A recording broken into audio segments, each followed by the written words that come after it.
ಅಕ್ಷಯ ತೃತೀಯ ಅಂದ ತಕ್ಷಣ ತುಂಬಾ ಜನ ಬಂಗಾರವನ್ನ ಖರೀದಿ ಮಾಡದೆ ಒಂದು ವೈಶಿಷ್ಟ್ಯ ಅಂತ ಅನ್ಕೊಂಡಿರ್ತಾರೆ. ಆದ್ರೆ ನಿಮ್ಗೆ ಗೊತ್ತಾ ಇತಿಹಾಸದಲ್ಲಿ ಏನೆಲ್ಲ ವೈಶಿಷ್ಟ್ಯ ನಡೆದಿತ್ತು ಅಂತ? ಎಲ್ಲರನ್ನು ಶುದ್ಧ ಮಾಡೋ ಮಾತಾ ಗಂಗೆ ಧರೆಗಿಳಿದ ದಿವಸ, ತ್ರೇತಾಯುಗ ಆರಂಭವಾಗಿದ್ದು, ಪರಶುರಾಮರು ಅವತಾರ ಮಾಡಿದ್ದು, ವೇದವ್ಯಾಸರು ಮಹಾಭಾರತವನ್ನ ರಚಿಸೋಕೆ ಆರಂಭ ಮಾಡಿದ್ದು, ಮತ್ತೆ ದ್ರೌಪದಿಗೆ ಕೃಷ್ಣನಿಂದ ಅಕ್ಷಯ ಪಾತ್ರೆ ಸಿಕ್ಕಿದ್ದು, ಸುಧಾಮ ತನ್ನ ಪ್ರೀತಿಯ ಸ್ನೇಹಿತ ಕೃಷ್ಣನನ್ನ ಭೇಟಿಯಾಗಿದ್ದು, ಮತ್ತೆ ಸುಧಾಮನಿಗೆ ಕೃಷ್ಣ ಕ್ಷಯವೇ ಆಗದಿರೋ ಸಂಪತ್ತನ್ನ ಆಶೀರ್ವದಿಸಿದ್ದು, ಮತ್ತೆ ಕುಬೇರ ಸಂಪತ್ತಿನ ಅಧಿಪತಿಯಾಗಿದ್ದು ಇದೇ ದಿವಸ. ಅಷ್ಟೇ ಅಲ್ಲ, ವಿಶ್ವವಿಖ್ಯಾತ ರಥಯಾತ್ರೆ ನಡೆಯೋ ಜಗನ್ನಾಥಪುರಿಯಲ್ಲಿ ಚಂದನ ಯಾತ್ರಾ ಸ್ಟಾರ್ಟ್ ಆಗೋ ದಿವಸ ಕೂಡ ಇದೆ. ಹಾಗಾಗಿ ಈ ಅಕ್ಷಯ ತೃತೀಯದ ದಿನ ನಾವೇನೇ ಮಾಡಿದ್ರು ಕೂಡ ಅದಕ್ಕೆ ಕ್ಷಯ ಇರೋದಿಲ್ಲ, ಅಂದ್ರೆ ಅದಕ್ಕೆ ನಾಶನೇ ಇರೋದಿಲ್ಲ ಅಂತ. ಅದಕ್ಕೆ ತುಂಬಾ ಜನ ನಾವು ಚಿನ್ನವನ್ನ ಖರೀದಿ ಮಾಡಿದ್ರೆ ಅದು ಯಾವತ್ತು ನಾಶ ಆಗೋದಿಲ್ಲ ಅನ್ನೋ ಕಾನ್ಸೆಪ್ಟ್ ಮೂಲಕ ಅವರು ಚಿನ್ನವನ್ನ ಖರೀದಿಸಲಿಕ್ಕೆ ಹೋಗ್ತಾರೆ.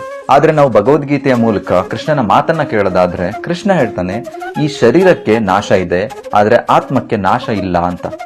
ಅದಕ್ಕೆ ಶ್ರೀಕೃಷ್ಣ ಪರಮಾತ್ಮ ಭಗವದ್ಗೀತೆನಲ್ಲಿ ಹೇಳೋದು, ನಾಶ ಆಗದೆ ಇರೋ ಒಂದೇ ಒಂದು ವಸ್ತು ಏನಾದ್ರೂ ಇದೆ ಅಂತ ಅಂದ್ರೆ ಅದು ಭಕ್ತಿ ಅಂತ.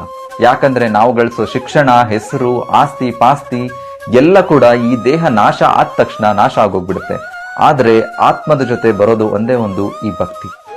ನೀವೇ ಯೋಚನೆ ಮಾಡಿ, ಈ ದೇಹದ ಜೊತೆ ನಾಶ ಆಗೋ ಸಂಪತ್ತಿಗೋಸ್ಕರನೇ ನಾವು ಅಷ್ಟೇ ಇನ್ವೆಸ್ಟ್ಮೆಂಟ್ ಮಾಡ್ತೀವಿ ಅಂತ ಅಂದ್ರೆ ನಾವು ಈ ಆತ್ಮಕ್ಕೋಸ್ಕರ, ಭಕ್ತಿಗೋಸ್ಕರ ಎಷ್ಟೆಲ್ಲ ಇನ್ವೆಸ್ಟ್ಮೆಂಟ್ ಮಾಡಬೇಕು ಅಂತ. ಈ ಅಕ್ಷಯ ಆತ್ಮಕ್ಕೋಸ್ಕರ ಅಕ್ಷಯ ತೃತೀಯದಂದು ಕೃಷ್ಣನಿಗೆ ಹತ್ತಿರವಾಗ್ಲಿಕ್ಕೆ, ಭಕ್ತಿಯನ್ನ ಜಾಸ್ತಿ ಮಾಡ್ಲಿಕ್ಕೆ ಏನಾದ್ರೂ ಶುರು ಮಾಡಿ, ಅದು 108 ಸರಿ ನಾಮ ಜಪ ಆಗಿರ್ಬೋದು ಅಥವಾ ಭಗವದ್ಗೀತೆಯನ್ನ ಓದೋದೇ ಆಗಿರ್ಬೋದು. ಹರೇ ಕೃಷ್ಣ.